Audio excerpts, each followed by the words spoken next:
Mose, all'indomani della scoperta delle fiamme gialle, il presidente Zaia si toglie qualche sassolino dalla scarpa, mentre i legali di Galan negano l'esistenza di un tesoretto. Banche, è sempre più alta la tensione attorno al fondo risparmiatori, soprattutto dopo i dati pubblicati sul documento Economia e Finanza.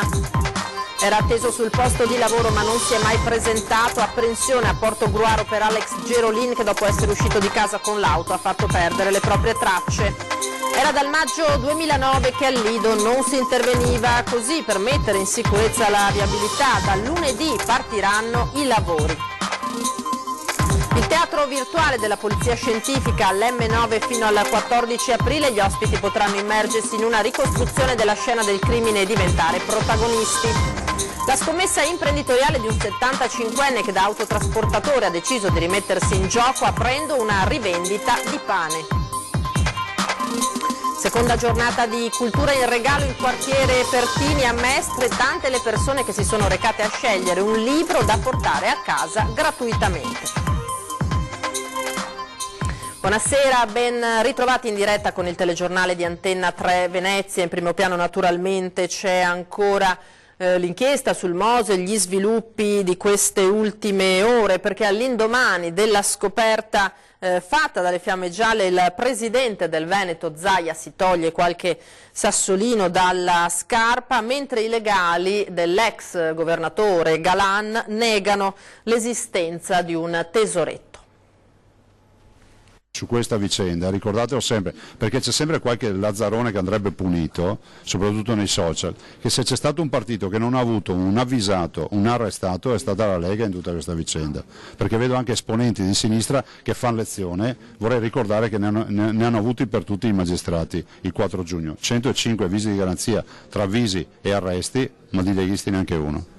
Non parla della vicenda Mose dal 2014 il governatore Zaia, ma all'indomani della scoperta delle fiamme gialle veneziane sui fondi neri nei paradisi fiscali con 20 imprenditori veneti finiti nei guai e ancora una volta il nome di Giancarlo Galan, vuole sottolineare come allora in questi 5 anni non sia mai uscito il nome di un leghista coinvolto nella vicenda. Nel frattempo gli avvocati dell'ex governatore veneto hanno dichiarato che non esisterebbe alcun tesoretto.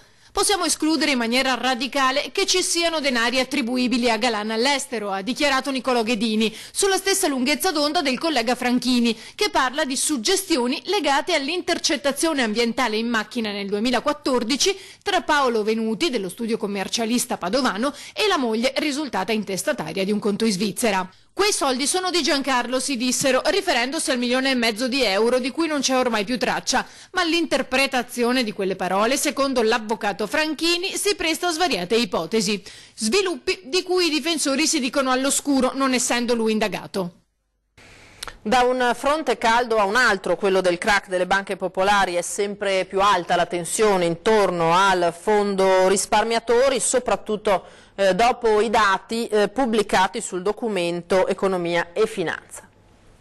Il teatro dell'assurdo, il DEF dà i numeri e sono numerini. Per il fondo indennizzo delle vittime del crack delle banche popolari ci sono 75 milioni di euro quest'anno, 325 milioni il prossimo e 425 nel 2021. E siccome la politica è un'opinione ma la matematica no, la somma fa 825 milioni di euro, che non è esattamente il 1,5 miliardi promesso, giurato e assicurato dal governo.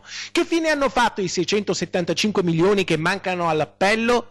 I risparmiatori si innervosiscono, la pagina 128 del documento Economia e Finanza diventa virale, la questione è sempre più incandescente, ma il sottosegretario Massimo Bitonci butta acqua sul fuoco. È logico che più tardi e più in ritardo arriva il decreto, meno possibilità c'è di effettuare la maggior parte dei pagamenti nell'anno 2018 e quindi la programmazione corretta è stata una parte nel 2018, 2019, 20 e 21, quindi 1,5 miliardi rimane. Massimo Bitonci conferma lo stanziamento di 1,5 miliardi di euro per il fondo indennizzo risparmiatori tra il 2019 e il 2021. Le cifre che appaiono sul DEF sarebbero solo una previsione di cassa. Il vero problema però è che al di là dei tecnicismi il rubinetto dei risarcimenti resta congelato. Il Premier, non più tardi di 5 giorni fa, ha convocato a Roma le associazioni proponendo un accordo messo ai voti e promosso da 17 associazioni su 19, una maggioranza quasi unanime. E allora perché Di Maio continuerebbe a sostenere che se non sono d'accordo tutte le associazioni non se ne fa nulla? Per il Movimento 5 Stelle, le due associazioni che si sono opposte all'accordo hanno forse il diritto di veto? In tal caso una minoranza terrebbe in scacco tutti i risparmiatori che non la prendono bene. Il fondo non viene attuato perché c'è una minima parte delle due associazioni che non sono d'accordo. Bene, sappiate che da questa sera c'è uno stato d'allarme generale di tutti i risparmiatori. Le associazioni si preparano a scendere in piazza. 17 su 19 spingono perché l'accordo proposto dal governo diventi operativo così come previsto, risarcendo senza arbitrato chi abbia un reddito fino a 35.000 euro o un patrimonio mobiliare sotto i 100.000 euro.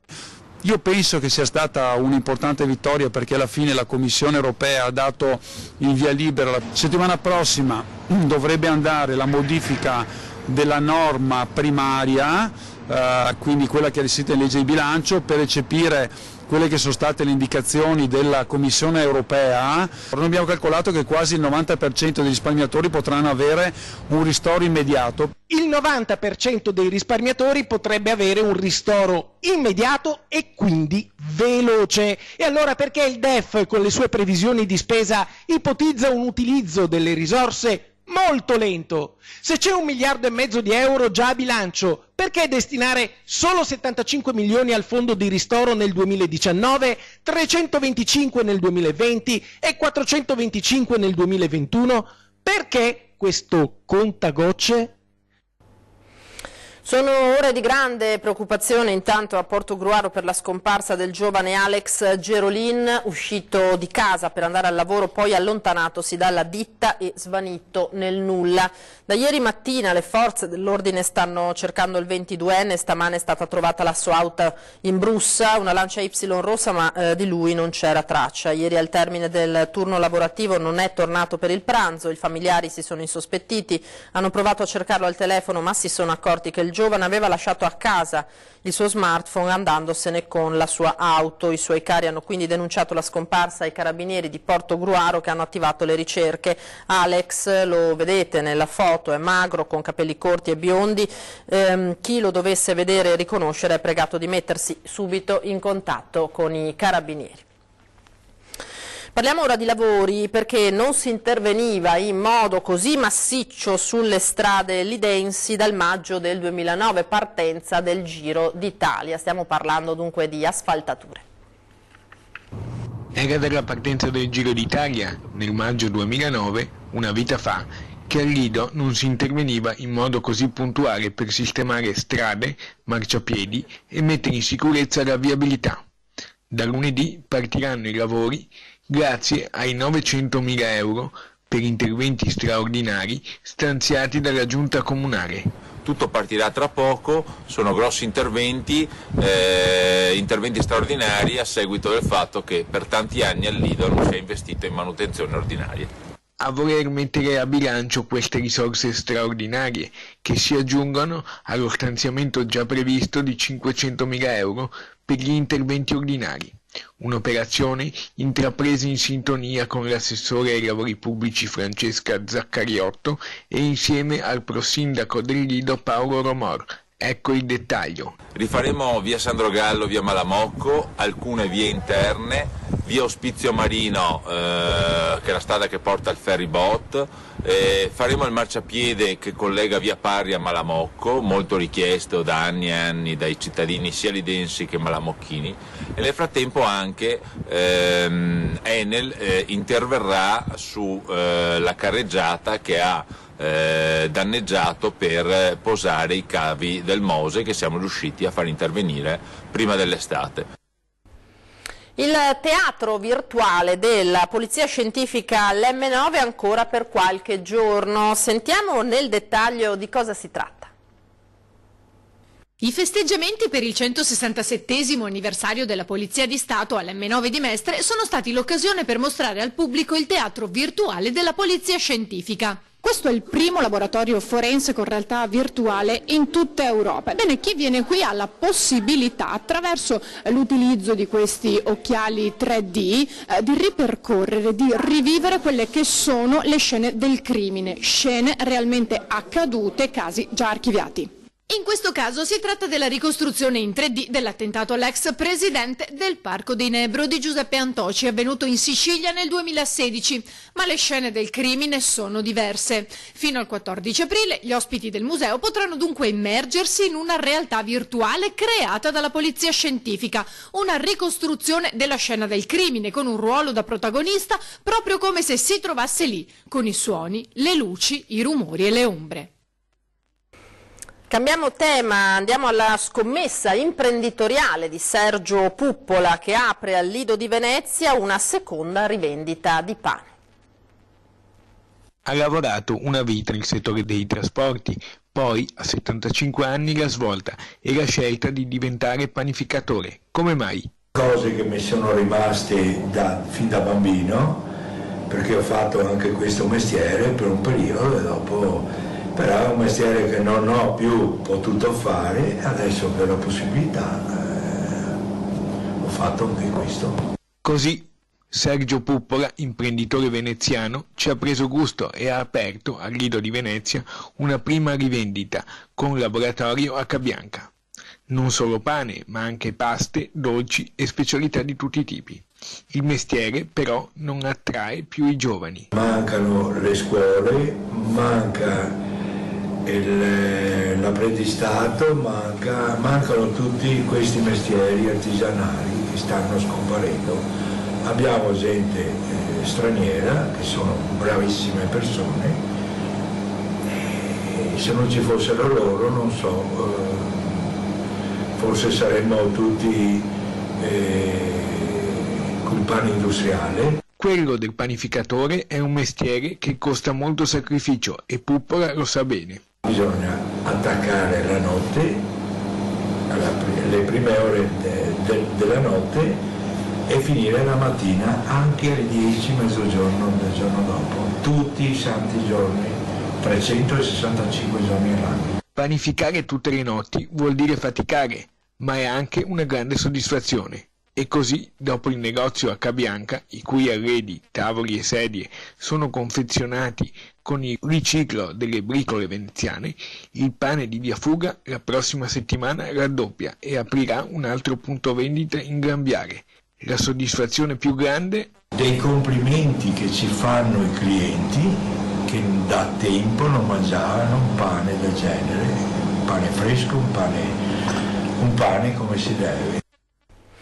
Ci fermiamo davvero per pochissimi istanti e poi le altre notizie del telegiornale.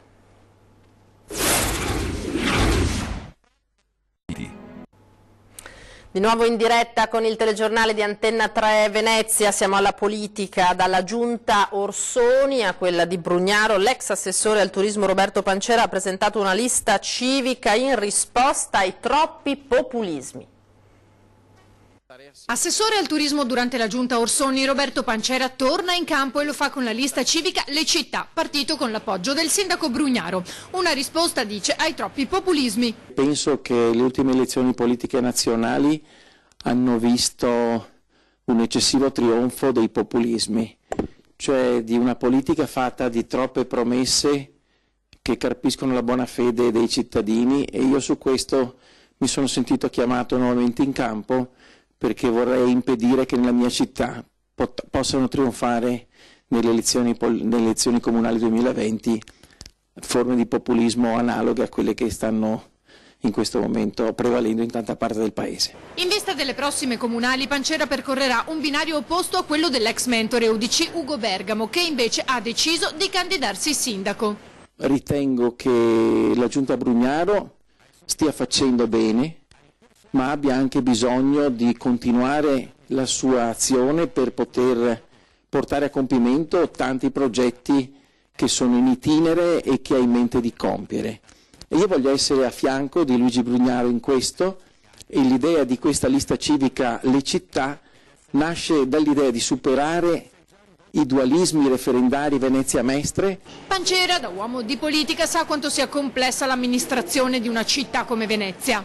Pensare che esiste qualcuno che ha in tasca la ricetta che in pochi giorni risolva tutto, questo dico di no. Mi pare di poter dire con sicurezza che il sindaco Brugnaro, dopo aver messo in sicurezza il bilancio del Comune di Venezia, ha cominciato ad agire cercando di fare un po' di ordine, un po' di pulizia. Sul tema della sicurezza è intervenuto, ha fatto delle assunzioni nella Polizia Municipale e adesso ha cominciato anche a detassare i cittadini, a cominciare dalla riduzione della Tari per i negozi di vicinato nella misura del 30%. Un'intera squadra di basket del veneziano ha deciso di aderire all'invito dell'Avis e tutti i suoi componenti domenica prossima doneranno il sangue. La squadra è il Marcon Basket, che gioca in prima divisione. In un periodo come questo, nel quale le donazioni di sangue sono purtroppo in calo, la decisione di questi ragazzi, secondo una nota della società, costituisce un segnale importante contro la crisi di vocazioni, di come anche chi pratica sport possa essere di concreto aiuto in favore di quelle persone che nel caso specifico necessitino a qualsiasi livello di una trasfusione. Si tratta di un'importante decisione maturata all'interno di un gruppo, fa sapere la squadra, che non solo continua a dominare la classifica del proprio campionato, ma che ha ben recepito le linee guida societarie. Ora andiamo a sentire che tempo farà nei prossimi giorni, in particolare nel fine settimana, con il nostro meteorologo Giancarlo Iannicelli. Archiviate le piogge degli ultimi giorni, che comunque sono state benvenute viste la siccità che ci aveva interessato. Ora si espande un anticiclone di origine continentale e questo dovrebbe creare un po' di stabilità. In soldoni diciamo che un fine settimana all'insegna di una nuvolosità a tratti anche intensa, ma non legata a precipitazioni, quindi non avremo fenomeni. Domenica pomeriggio potremo avere su Venezia e sul veneziano un aumento della copertura e qualche breve precipitazione soprattutto sulle zone interne, ma sarà un fatto episodico in quanto poi nei primi giorni proprio della prossima settimana riavremo tempo stabile che ci accompagnerà, e questo lo mettono in evidenza le previsioni a lunga scadenza, quindi vanno confermate. Purtroppo per la vigilia di Pasqua e per Pasqua dovremmo avere un peggioramento, quindi con qualche breve precipitazione possibile, ma ripeto confermeremo. In compenso per adesso Pasquetta dovrebbe essere all'insegna del tempo stabile, quindi senza precipitazioni. Quindi sono salve per adesso le gite cosiddette fuori porta. I venti sono deboli di direzione variabile, temperature minime intorno a 10-11 gradi, valori massimi intorno a 15-16 gradi sulla costa, qualcosa in più sulle zone interne, e l'Alta Adriatica presto da poco mosso a localmente mosso. E ora andiamo al Play Day, perché è stato un grande successo la seconda edizione della manifestazione, con un villaggio olimpico costruito sull'acqua. I 1500 bambini e ragazzi delle scuole cittadine, protagonisti in marittima a Venezia di una giornata dedicata allo sport, all'inclusione e all'impegno sociale. Grande successo per la seconda edizione del Play Day 2019. È stata una giornata di festa per tutti. Tra le testimonial anche Sandra Truccolo. Giornata Play Day stupenda, con 1500 tra bambini e ragazzi delle scuole dell'infanzia, elementari e medie, dove hanno passato una giornata divertentissima. Il messaggio importante è quello dell'abbattimento delle barriere architettoniche e dell'inclusione, messaggio che bisogna portare nelle scuole sempre più frequentemente. È molto importante sensibilizzare i bambini fin da piccoli. I partecipanti hanno potuto cimentarsi in giochi ed esercizi di calcio, basket, canoa e vela, con istruttori qualificati e atleti professionisti, grazie alla partecipazione delle associazioni che insegnano e fanno praticare sport a persone diversamente abili. Il canoista Daniele Scarpa ha ricordato tutti gli sport d'acqua presenti e lanciato il suo prossimo progetto. Canoa, vela, Dragon Boat, la classica vola veneziana, grazie alla partecipazione del team della campionessa Logliani, c'era Andrea Bedin con la Venice Canoe, c'era Tutan con i Metro e c'eravamo noi con Desailly, il progetto Desailly e Giro d'Italia, un prologo di quello che è il progetto che partirà a giugno 2019, l'8 giugno da Trieste. Allora. Andiamo ora invece in quartiere Pertini a Mestre, dove è andata in scena la seconda giornata dell'anno all'insegna della cultura. Ho scelto dei libri thriller e Edgar Allan Poe. La cultura deve essere assolutamente diffusa e anzi, visto che ormai si usa solo il cellulare, più libri ci sono per poter diffonderla, meglio è. Un po' curioso sugli extraterrestri, vabbè, guardiamo un po' cosa dicono. Seconda giornata di cultura in regalo in quartiere Pertini a Mestre. Tutti i libri che ci vengono donati sono tutti poi in buonissimo stato, alcuni sono anche nuovi e noi i doppioni di questi libri praticamente li mettiamo a disposizione e vengono regalati. Sono libri di tutti i generi, di narrativa, gialli, di filosofia, religione, tanti libri per bambini e vengono messi a disposizione, creiamo questi tavoli fuori, qualcuno anche dentro e invitiamo la gente che passa a prendere questi libri. Sono tantissime le persone che si soffermano, guardano e prendono un libro da portare a casa, anche le scelte più singolari come quella di un arzillo 84enne che ha voluto un Kama Sutra. Ci siamo un po' messi a sorridere, però insomma abbiamo fatto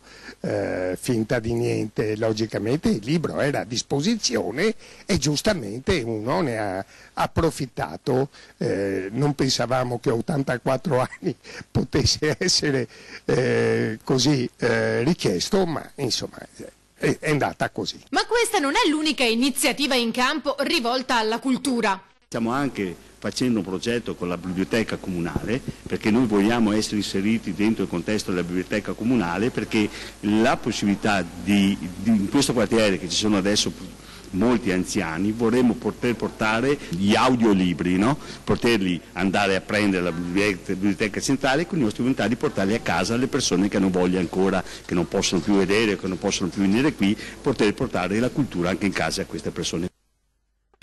Subito dopo i nostri telegiornali a 20:10, ospiti in studio il deputato di Forza Italia Raffaele Baratto e il segretario provinciale del Partito Democratico di Treviso Giovanni Zorzi. A me non rimane a questo punto che ringraziarvi per l'attenzione e lasciarvi anche questa sera allo sguardo al tempo. Una buona serata, arrivederci.